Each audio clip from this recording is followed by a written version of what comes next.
हिंदू हृदय सम्राट बाला साहब ठाकरे की अगर हम बात करें तो उनके बेटे उद्धव ठाकरे यानी यूबीटी और महाराष्ट्र नवनिर्माण सेना की इस बार महानगर पालिका में एक साथ युति के साथ जो है चुनावी मैदान में उतरे हुए हैं और शिव सैनिकों में काफ़ी इस बात को लेकर के उत्साह है।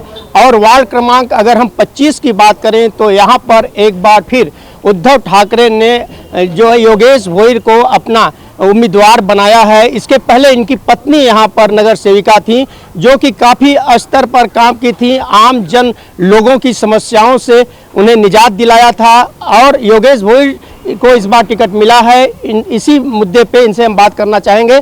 हम योगेश जी आपसे बात करना चाहेंगे कि इस बार आपके क्षेत्र में क्या क्या समस्याएं हैं जिसे निदान करना है, आपको प्रत्याशी बनाया है शिवसेना यूबीटी ने।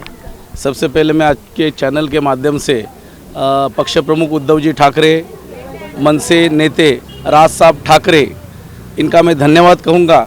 और उसके साथ साथ मेरी धर्मपत्नी मेरे कंधे से कंधे मिला के जो चलती है और मेरी ये माई बाप जो जनता है, मेरी सभी कार्यकर्ता पदाधिकारी, उनका मैं धन्यवाद देना चाहता हूँ कि आज ये महानगर पालिका के चुनाव में इतने दिन से बहुत सस्पेंस था, कौन लड़ेगा। उद्धव बाला साहब ठाकरे और मशाल यहाँ पे लड़ेगी ये सबको पता था, लेकिन कैंडिडेट कौन है, कंटेस्ट कौन करने वाला है, ये आज राज ओपन हो गया है। और माधुरी ताई इन्होंने बोला कि योगेश दादा आपको अभी मैदान में उतरना पड़ेगा।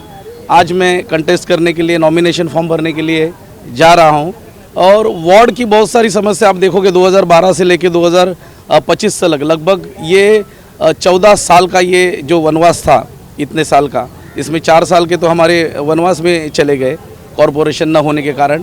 लेकिन 2012 से लेकर 2025 तक बहुत सारे आपने देखे ठाकुर विलेज में रोड्स कंक्रीट होने दो, गार्डन्स होने दो, SWD ड्रेन होने दो, बारिश का पानी निकास होने के लिए हम लोग ने जो बड़े बड़े ड्रेन बनाए उसके वजह से वाटर लॉगिंग, स्मूथ रोड, ये सारी चीज़ें की थी। आपने देखा है फायर स्टेशन एक बड़ा हमारा एक प्रोजेक्ट है, वो यहाँ पे तैयार है। अभी कॉरपोरेशन 16 तारीख के बाद इसका इनॉग्रेशन योगेश भोईर और माधुरी भोईर इनके हाथों से ही, उद्धव बाला साहब ठाकरे इनके आशीर्वाद से यहाँ पे होगा, ये मैं आपको दावे से कहता हूँ।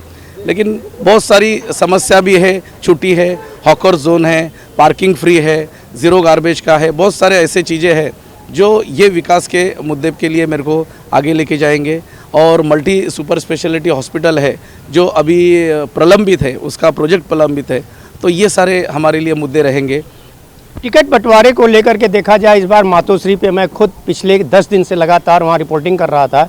वहाँ पर देखा कि कल बहुत सारे लोग नाराज़ हो गए थे, बाहर बैठ करके रो रहे थे और ऐसे में आपको टिकट दिया गया, आपको उम्मीदवार चुना गया, क्या कहना चाहेंगे?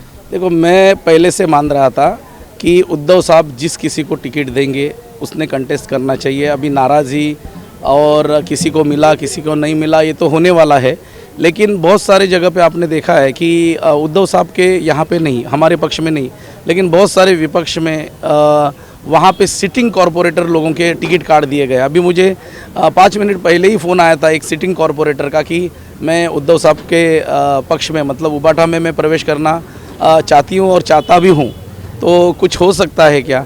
लेकिन अभी ये 11th आवर है, देखो नाराज़ी तो होगी। 5 साल अगर किसी ने अपने वार्ड में खुद का खून पसीना बहा के, अपना टाइम दे के, बच्चे लोगों को बाजू में रख के अगर विकास का काम किया है, अचानक अगर उसको बोल दिया जाए रातों रात कि आपको नहीं लड़ना है, तो उस कैंडिडेट का, उस नगर सेवक का क्या हालत होगा ये हम बहुत अच्छी तरह से जानते हैं। तो बहुत पार्टी में ऐसे हुआ है, लेकिन उद्धव साहब के हमारे उबाठा में और राज साहब के इसमें ऐसा कुछ नहीं हुआ है। जिस किसी को देना था, टिकट देना था, सभी लोग खुश है। और बहुत सारे नए चेहरे को हमारे उबाठा में टिकट मिली है।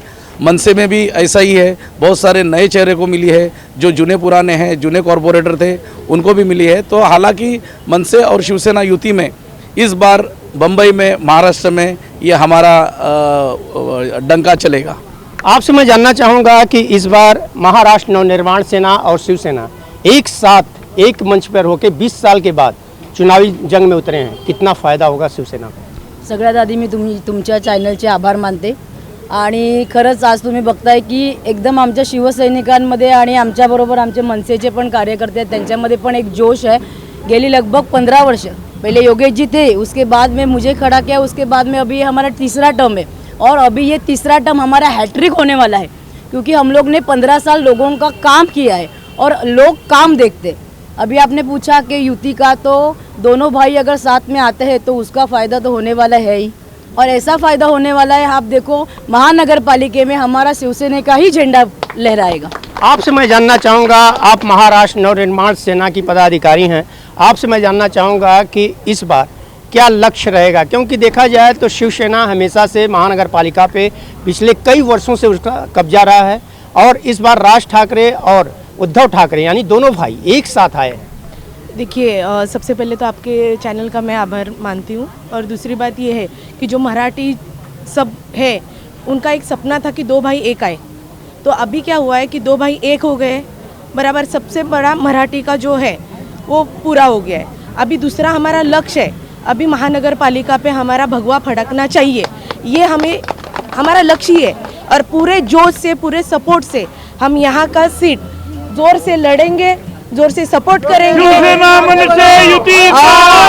यहाँ पे योगेश दादा को हम जिता के रहेंगे, ये हमारा लक्ष्य है। अभी यही आपने देखा कि यहाँ पर शिवसेना और मनसे के प्रत्याशी योगेश भोई के साथ बड़े पैमाने पे इनके समर्थक जो हैं यहाँ पर हैं, और आज ये अपना ये नामांकन भरने के लिए पूरी तैयारी कर रहे हैं। थोड़ी देर के बाद जो है गाजे और बाजे के साथ ये अपना नामांकन भरने जाएंगे, और इनका कहना है कि पिछले 3 टर्म से जिस तरह से देखा जाए, 2 टर्म्स इसके पहले ये नगर सेवक रहे हैं और तीसरा टर्म भी इन्हें मिला है, तो इस बार भी वह वही जलवा बिखेरेंगे जैसे पिछले 2 साल में। और रही बात कि अपने काम की सराहना कर रहे हैं, क्योंकि देखा जाए तो जब ये नगर सेवक के पद जो है खत्म हो चुके थे, उसके बावजूद भी गटर और नालों में उतर करके इन्होंने जनता के लिए काम किया था। अब देखने की बात यह होगी कि मतदाता 15 तारीख को जो चुनाव होने वाले हैं उसके बाद 16 जनवरी को रिजल्ट आएगा, मतदाता इनका कितना साथ देते हैं। ऑन टीवी न्यूज के लिए कैमरामैन बालक साथ हरीश तिवारी।